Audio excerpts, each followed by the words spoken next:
TV, आपकी आवाज। नमस्कार, मैं हुसैन रिजवी। रिया चक्रवर्ती किसी भी वक्त एनसीबी के दफ्तर पहुंच सकती है। बड़ी खबर यह है कि आज रिया के ऊपर एनसीबी की एसआईटी सवालों की बौछार करेगी। एनसीबी की एसआईटी में दिल्ली से पहुंचे ऑफिसर और मुंबई में मौजूद ऑफिसर शामिल हैं और तमाम अधिकारी एक साथ रिया से सवाल जवाब करेंगे। इस टीम में वेस्टर्न रीजन के deputy director Ashok Jain, KPS Malhotra, Sameer Wankhede होंगे। दरअसल अभी तक की पूछताछ में रिया खुद के ड्रग्स लेने की बात से इनकार कर रही है। कल की पूछताछ में रिया ने सारा आरोप सुशांत पर मढ़ दिया और कहा कि सुशांत 2016 से ही ड्रग्स लिया करते थे।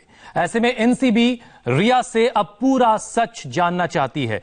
जयप्रकाश इस वक्त हमारे साथ जुड़े हुए हैं। जेपी, पहले तो ये काफिला अभी कहां तक पहुंचा है, कितना वक्त लगेगा एनसीबी दफ्तर पहुंचने में? देखिए, ये जीपीओ के दफ्तर, जीपीओ ऑफिस फोर्ट पहुंच चुका है। सीएसटी रेलवे स्टेशन हमने क्रॉस कर दिया है। यहां से सिर्फ 2 मिनट की दूरी है हुसैन। ये जो सिग्नल छूटा और 2 मिनट में नारकोटिक्स कंट्रोल ब्यूरो के दफ्तर पहुंचेंगे। ये सामने रिया की कार हम देख सकते हैं हमारे कैमरे में। ये रिया की कार है और पीछे मुंबई पुलिस के एस्कॉर्ट की टीम है और आगे रिया चक्रवर्ती के जो बाउंसर्स हैं, बॉडीगार्ड हैं, उनके एस्कॉर्ट की टीम है। और ये देखिए, रिया की कार के एकदम ठीक बगल में हम अभी आए हैं। तो रिया की कार थोड़ी ही देर बाद जो है 2 मिनट के भीतर नारकोटिक्स कंट्रोल ब्यूरो के बेलार्ड पियर के दफ्तर पहुंचेगी। ये जीपीओ का सिग्नल है और ये सिग्नल छूटते ही जो है रिया वहां पर पहुंचेगी। तो नारकोटिक्स कंट्रोल ब्यूरो की टीम के जो दिल्ली और मुंबई के अफसर हैं वो पूरी तरह से तैयार हैं। जेपी, ये एसआईटी बनाने की जरूरत क्यों पड़ी? ये जो एनसीबी ने एक एसआईटी बनाई है, इसकी जरूरत आखिर क्यों पड़ी? देखिए, एनसीबी ने एक एसआईटी बनाई है, इसकी जरूरत आखिर क्यों पड़ी? हुसैन, देखिए, स्पेशल इन्वेस्टिगेशन टीम ही काम कर रही है मुंबई और दिल्ली की। पिछले 12 दिनों से ये जो जोनल दो जोन की जो टीम है, साउथ वेस्ट जोन की, ये यहां पर लगातार इस पूरे मामले की 15/2020 और 16/2020 जो कंप्लेंट हुई है, इसकी जांच कर रही है। और इसी जांच में एसआईटी की जो टीम है उसने अब तक 8 लोगों की गिरफ्तारी की है। मुख्य किरदार, जो सबसे अहम किरदार है, जिसके खिलाफ सुशांत सिंह राजपूत को ड्रग्स दिलवाने का आरोप है, रिया चक्रवर्ती, वो आज तीसरे दिन लगातार एनसीबी के दफ्तर के सामने पेश हो रही हैं। और एनसीबी के दफ्तर में जाने के बाद जो 5 अधिकारियों की टीम है, जिसमें एक महिला अधिकारी है, वो भी एनसीबी के दफ्तर में रिया से पूछताछ करेगी। देखिए, रिया के कार के ठीक बगल में हम आ चुके हैं हुसैन, और यहां से रिया चक्रवर्ती का जो ये सिग्नल है, इस सिग्नल के छूटते ही आप देख सकते हैं कार के दोनों शीशों पर जो सन ग्लास है वो लगाया गया है, पेपर लगाया गया है, अखबार चिपकाए गए हैं ताकि कोई भी विजुअल अंदर का दिखाई न दे, कोई भी दृश्य अंदर का दिखाई न दे। तो पूरी कोशिश रिया चक्रवर्ती की। लेकिन मैं आपको बताऊं, जुहू तारा रोड से लेकर यहां पर जीपीओ ऑफिस फोर्ट पहुंचने तक रिया चक्रवर्ती कई बार फोन पर बात करती हुई नजर आई हैं। उनकी पूरी बॉडी लैंग्वेज, भाव भंगिमा जो है वो एकदम लो है, वो काफी नर्वस फील कर रही है। लेकिन रिया चक्रवर्ती जो है, उनके बारे में सबसे महत्वपूर्ण बात यह भी मैं आपको बता दूं कि वो समय पर जो है निकली है। कल रात को हालांकि 1:15-1:30 बजे वो अपने घर पहुंची हैं, लेकिन सुबह जो है करीब 15 से 40 से 45 मिनट देरी से निकली। ये देखिए अंदर के विजुअल, ये ड्राइवर सीट पर बैठे हुए हैं, उसके पीछे के विजुअल भी हम आपको दिखा रहे हैं। तो यहां से रिया चक्रवर्ती की जो गाड़ी है वो यहां पर निकल चुकी है और अब करीब 2 से 2.5 मिनट के भीतर रिया चक्रवर्ती की जो कार है वो नारकोटिक्स कंट्रोल ब्यूरो के दफ्तर पहुंचेगी। 15 घंटे कल रिया चक्रवर्ती ने लगातार 2 एजेंसियों के सामने बिताए। जो नारकोटिक्स कंट्रोल ब्यूरो है वहां पर रिया चक्रवर्ती से पूछताछ हुई और उसके बाद रिया चक्रवर्ती 7 घंटे बांद्रा पुलिस थाने में शिकायत दर्ज करा रही थी प्रियंका सिंह और मीतू सिंह के खिलाफ। तो यहां पर 15 घंटे बिताने के बाद कल का हेक्टिक शेड्यूल रिया चक्रवर्ती का रहा और आज दोबारा रिया चक्रवर्ती सुबह करीब 9:30 बजे निकल चुकी हैं और अभी यहां पर पहुंची हैं, एनसीबी के दफ्तर के सर्कल पर पहुंची हुई हैं। यहां से 1 मिनट की दूरी है नारकोटिक्स कंट्रोल ब्यूरो के दफ्तर की। थोड़ा सा ट्रैफिक लगा हुआ है, लेकिन यहां से रिया चक्रवर्ती नारकोटिक्स कंट्रोल ब्यूरो के दफ्तर पहुंच रही है और जहां पर तुरंत रिया चक्रवर्ती को एक कॉर्डन ऑफ किया गया है। दोनों तरफ से जो है बैरिकेड लगाए गए हैं। उस बैरिकेड के अंदर रिया चक्रवर्ती की गाड़ी को जाने दिया जाएगा, मुंबई पुलिस की गाड़ी को जाने दिया जाएगा और मुंबई पुलिस की गाड़ी लगातार रिया चक्रवर्ती को एस्कॉर्ट कर रही है। इन तीनों गाड़ियों को अंदर जाने दिया जाएगा और हम एनसीबी के दफ्तर पहुंच चुके हैं। नारकोटिक्स कंट्रोल ब्यूरो का ये जो दफ्तर है ये आ चुका है और रिया चक्रवर्ती की कार नारकोटिक्स कंट्रोल ब्यूरो के दफ्तर के अंदर अंदर जा रही है रिया चक्रवर्ती। लगातार तीसरे दिन ये बॉम्बे कैफे हाउस के आगे रिया चक्रवर्ती लगातार तीसरे दिन जो है वो नारकोटिक्स कंट्रोल ब्यूरो के दफ्तर पहुंची है। अब तक 15 घंटे की रिया चक्रवर्ती से पूछताछ हो चुकी है और इस पूछताछ के बाद रिया चक्रवर्ती जो है वो यहाँ पर आ चुकी है। जेपी मैं आपको रोक रहा हूँ। राजीव इस वक्त एनसीबी दफ्तर के ठीक बाहर खड़े हैं। राजीव, क्या देख पा रहे हैं आप? गाड़ियों के काफिले के बीच में जो है रिया चक्रवर्ती की भी गाड़ी है। रिया चक्रवर्ती एनसीबी दफ्तर पहुंच चुकी है। बड़ी खबर, रिया चक्रवर्ती आज तीसरे दिन एनसीबी दफ्तर पहुंची हुई है। आप देखिए ये रिया चक्रवर्ती की गाड़ी है और देखिए पूरी गाड़ी को किस तरह से कवर किया गया है। जो साइड के ग्लास है उसको पूरी तरह से कवर किया है, यानी कि रिया चक्रवर्ती खुद को पूरी तरह से बचाना चाह रही हैं कि ताकि रिया चक्रवर्ती कार के अंदर बैठी हुई है, उनके विजुअल्स किसी को ना मिले, किसी को देखने को ना मिले। और अब देखिए रिया चक्रवर्ती यहाँ एनसीबी दफ्तर में पहुंचने के बाद में अब रिया चक्रवर्ती अंदर जाते हुए अंदर दिखाई दे रही थी। एनसीबी दफ्तर में प्रवेश कर लिया। तीसरा दिन है। लगातार 2 दिनों तक रिया चक्रवर्ती से पूछताछ होती रही है और लगभग 15 घंटे तक ये पूछताछ होती रही, लेकिन अब आज तीसरी बार रिया चक्रवर्ती यहाँ एनसीबी दफ्तर पहुंची और यहाँ पर उनसे एसआईटी की टीम पूछताछ करेगी। इस एसआईटी की टीम में 5 सदस्य हैं जो कि दिल्ली और मुंबई के एनसीबी अधिकारी इसमें शामिल हैं, जिसमें केपीएस मल्होत्रा, समीर वानखेड़े से लेकर तमाम दूसरे बड़े अधिकारी हैं जो इस एसआईटी की टीम में है। और आज तीसरा दिन है जब एनसीबी के अधिकारी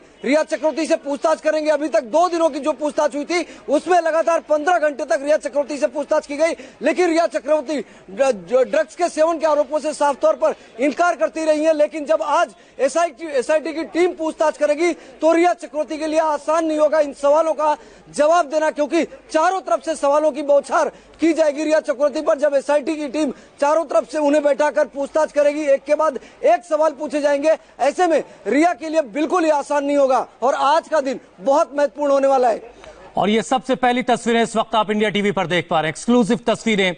रिया चक्रवर्ती अपनी कार से उतर करके एनसीबी दफ्तर में दाखिल हो चुकी हैं। आज तीसरा दिन है जब उनसे लगातार एनसीबी के अधिकारी पूछताछ करेंगे और आज का दिन बहुत अहम होने वाला, थोड़ा मुश्किल भरा भी वक्त हो सकता है आज का रिया का दिन, क्योंकि आज एनसीबी के कई अधिकारी एसआईटी की जो टीम में शामिल हैं वो एक साथ आज रिया से सवाल जवाब करेंगे। राजीव, कई दिनों की पूछताछ हो चुकी है, आज तीसरा दिन है। इससे पहले ईडी, सीबीआई सब उनसे पूछताछ कर चुकी है।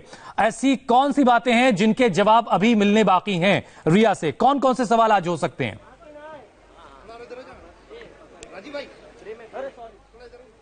राजीव, आप मुझे सुन पा रहे हैं? जी राजीव, आज के लिए सवालों की फेहरिस्त तैयार हो चुकी होगी। कौन कौन से अहम सवाल हैं जो आज पूछे जाने हैं? बिल्कुल, देखिए सवालों की फेहरिस्त तो एनसीबी ने पहले तैयार कर ली थी, क्योंकि रिया चक्रवर्ती जिस तरह से 2 दिन तक सवालों के जवाब को टालती रही है, वो सिर्फ एक बात पर अड़ी हुई है कि उन्होंने ड्रग्स मंगाए, लेकिन सुशांत के लिए मंगाए थे, पैसे दिए, लेकिन चूंकि सुशांत का ड्रग्स मंगाया गया, उन्होंने सुशांत के कहने पर मोबाइल पे टाइप करके सिर्फ जो उन्होंने डिक्टेट किया वो टाइप करके भेजा था।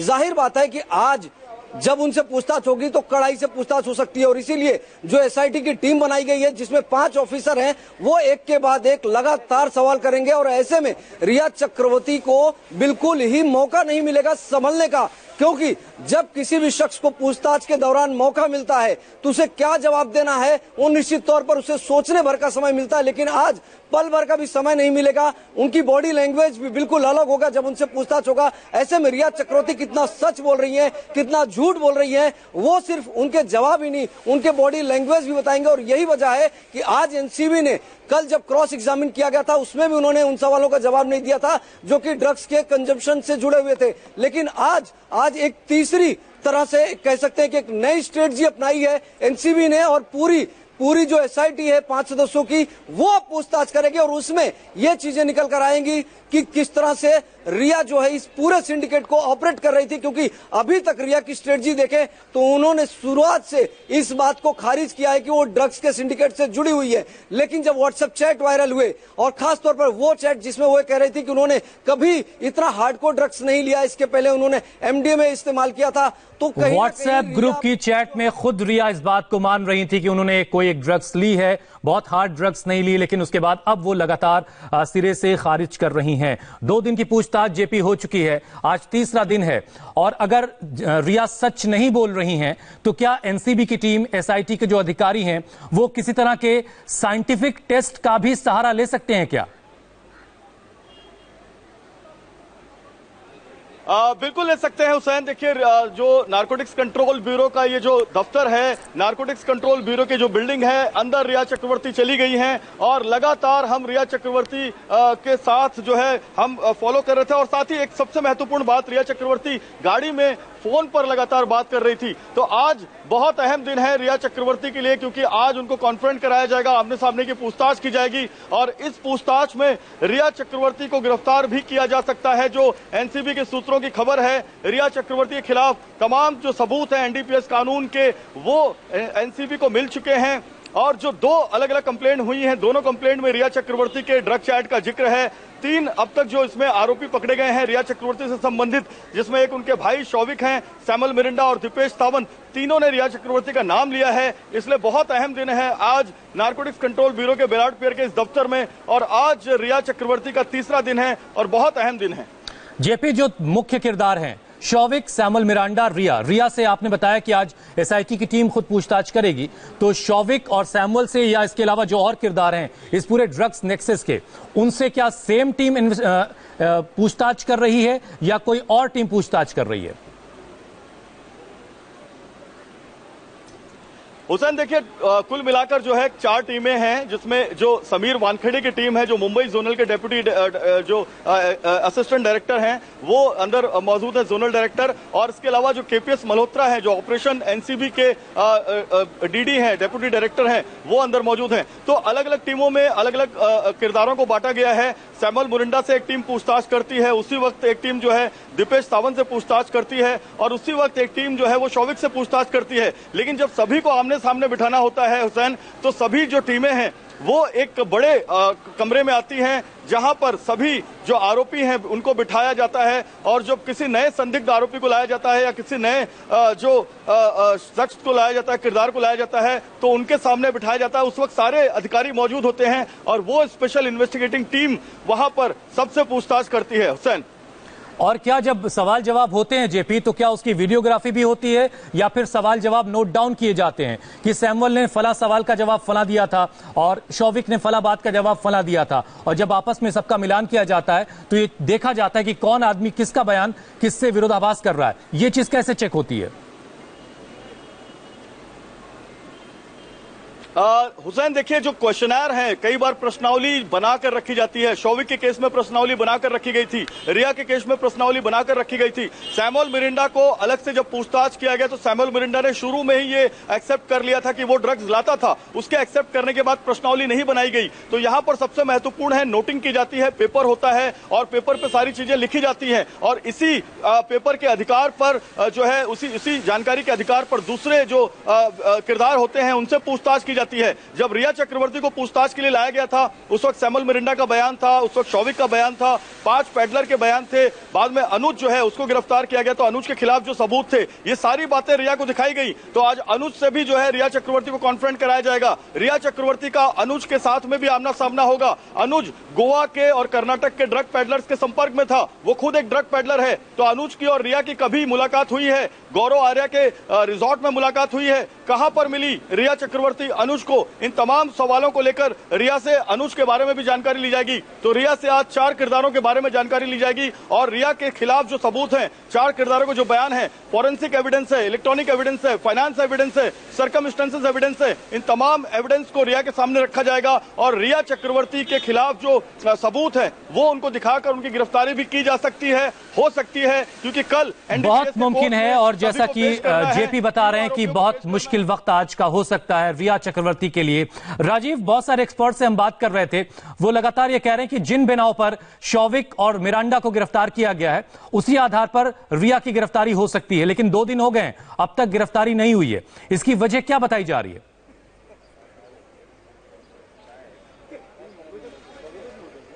देखिए, रिया की गिरफ्तारी इस पूरे मामले में बाकी आरोपियों की अपेक्षा ज्यादा अहमियत रखती है। क्योंकि रिया वो शख्स है जो सीधे तौर पर सुशांत से जुड़ी हुई थी, लिविंग रिलेशनशिप में रह रही थी, उनके साथ रह रही थी, 24 घंटे सुशांत के साथ में रहती थी। सुशांत को ड्रग्स देने का जो आरोप है, जो परिवार की तरफ से लगाया गया, वो रिया चक्रवर्ती पर है। जाहिर बात है कि बहुत ही पुख्ता सबूत होना चाहिए। ऐसे में उसी के लिए पूरी तरह से एक जमीन तैयार की जा रही है और उस जमीन तैयार करने के लिए ही ये सारी रस्साकसी चल रही है। पिछले 2 दिनों में जितनी भी पूछताछ हुई है, अभी तक जितने भी चैट सामने आए, जितने भी सीडीआर सामने आए, उसमें रिया चक्रवर्ती का जो कनेक्शन सामने आया है, उसमें गिरफ्तारी भले हो जाए, लेकिन लंबे समय तक इस पूरे मामले में रिया चक्रवर्ती कस्टडी में रह जाएंगी, उनसे और अधिक पूछताछ कर पाएंगी। इस पूरे नेक्सस का पर्दाफाश होगा, ऐसा संभव नहीं होता दिख रहा था। इसीलिए चूंकि रिया के घर की जब तलाशी हुई थी हुसैन, उसमें भी कोई ड्रग्स जैसी चीजें बरामद नहीं की गई थी। इसलिए इस पूरे मामले में रिया चक्रवर्ती के खिलाफ पुख्ता सबूतों को तैयार करने की जो पूरी स्ट्रेटजी है, इसीलिए रिया चक्रवर्ती को 2 दिनों की पूछताछ के बाद गिरफ्तार नहीं किया गया। लेकिन आज तीसरा दिन है, बहुत महत्वपूर्ण दिन है। आज जब रिया चक्रवर्ती से पूछताछ होगी,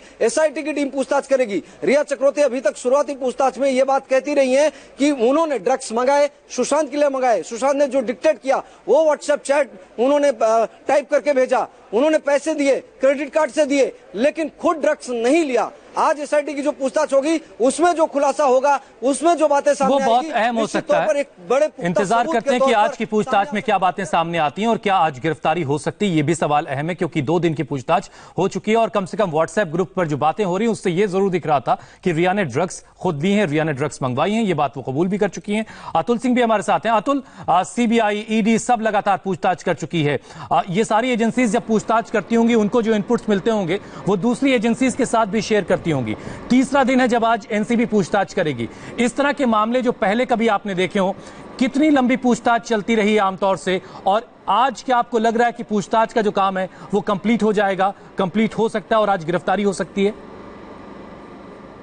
जी देखिए, इसमें एक अहम बात मैं बताना चाहूँगा। जो स्टेटमेंट को लेकर आपने एक सवाल किया था कि जो स्टेटमेंट जो इस मामले में आरोपी होते हैं, जब एनसीबी कोई स्टेटमेंट रिकॉर्ड करती है तो क्या वो लिखित में जो है उसका रिकॉर्ड में करती है या कोई इलेक्ट्रॉनिक या वीडियो रिकॉर्डिंग उसकी करती है। इसमें एनडीपीएस एक्ट 67 के तहत मामले जो होते हैं उसमें गवाही दर्ज की जाती है। ये 67 के जो आर्टिकल है उसके तहत बयान दर्ज किए जाते हैं और ये बयान आप कोर्ट में भी सबमिट करेंगे तो कोर्ट उसको मानती है, जबकि आप पुलिस स्टेशन में अगर कोई स्टेटमेंट देते हैं तो उसे मान्य नहीं होता है। लेकिन इसमें ये सबसे बड़ा प्लस पॉइंट है और यहाँ पर जो कुछ भी स्टेटमेंट दर्ज हो रहे हैं वो इसी एक्ट के तहत दर्ज हो रहे हैं। इस वजह से कन्फ्रंट भी करने के दौरान रिया की मुश्किलें इसलिए भी बढ़ सकती हैं क्योंकि जो भी बयान सामुएल मिरांडा, शौविक चक्रवर्ती और दीपेश सावंत के अलावा इसमें जो अनुज केशवानी है, जो एक बड़े ड्रग सप्लायर के तौर पर इसमें सामने आए हैं, जिनकी गिरफ्तारी हुई है, उनके भी स्टेटमेंट इसी एक्ट के तहत दर्ज किए गए हैं। अब जब उनकी रिया की इनके सामने कन्फ्रंट किया जाएगा, इनके सामने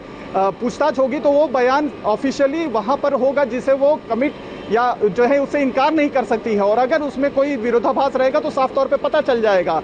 दूसरी बात यह है कि आपको इसमें बता दें कि कल जब रिया से करीबन 9 घंटे की पूछताछ के बाद वो निकली थी तो काफ़ी ज़्यादा स्ट्रेस में दिखाई दे रही थी। उनकी बॉडी लैंग्वेज काफ़ी ज़्यादा स्ट्रेस लग रहा था, वो काफ़ी ज़्यादा चिंतित लग रही थी, डिप्रेस लग रही थी। और आज सुबह भी यही कारण है कि जिस समय वो घर से यहाँ के एनसीबी ऑफिस के लिए, दफ्तर के लिए निकली तो कंटिन्यूअस जो है लगातार वो अपने मोबाइल पर अपने वकील से बातचीत कर रही थी, अपनी लीगल टीम से बात कर रही थी। इसी वजह से, क्योंकि कहीं ना कहीं उनको इस बात की शंका है कि शायद आज वो वापस घर नहीं जाएंगी। आज तीसरे दिन का जो सम्मन देकर या नोटिस देकर एनसीबी ने पूछताछ के लिए बुलाया था, तो कल के 2 दिन में, बीते 2 दिन में जो सवाल जवाब हुए उसमें जो उनका जवाब मिला है उससे कहीं ना कहीं इनको इस चीज़ का अंदाज़ा रिया को हो चुका था कि शायद आज यहाँ से निकलने के बाद उनकी गिरफ्तारी हो सकती है। इसलिए पहले से ही वो अपनी लीगल टीम से इस बात में विचार विमर्श कर चुकी थी। लेकिन एक चीज़ ये भी है कि जो इनके एडवोकेट हैं मानी शिंदे, वो साफ तौर पर कह चुके हैं कि वो इस मामले को लेकर अगर गिरफ्तार भी होती है तो एंटीसिपेटरी बेल नहीं लेंगी।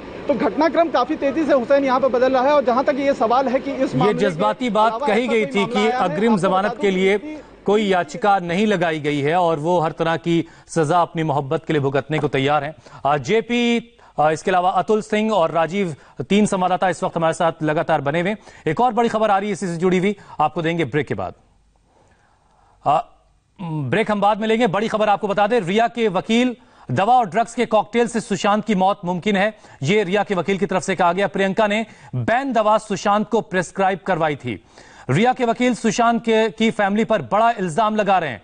सतीश मानशिंदे दवा और ड्रग्स के कॉकटेल की वजह से सुशांत की जान गई होगी, ऐसा कह रहे हैं। प्रियंका ने बैन दवा सुशांत को प्रेस्क्राइब करवाई थी। ये रिया के वकील की तरफ से सुशांत के परिवार पर एक बड़ा इल्जाम लगाया जा रहा है। इस इल्जाम पर हम बातचीत करेंगे अपने संवाददाताओं से। एक छोटा सा ब्रेक ले रहे हैं, फौरन लौटेंगे इसी बड़ी खबर पर।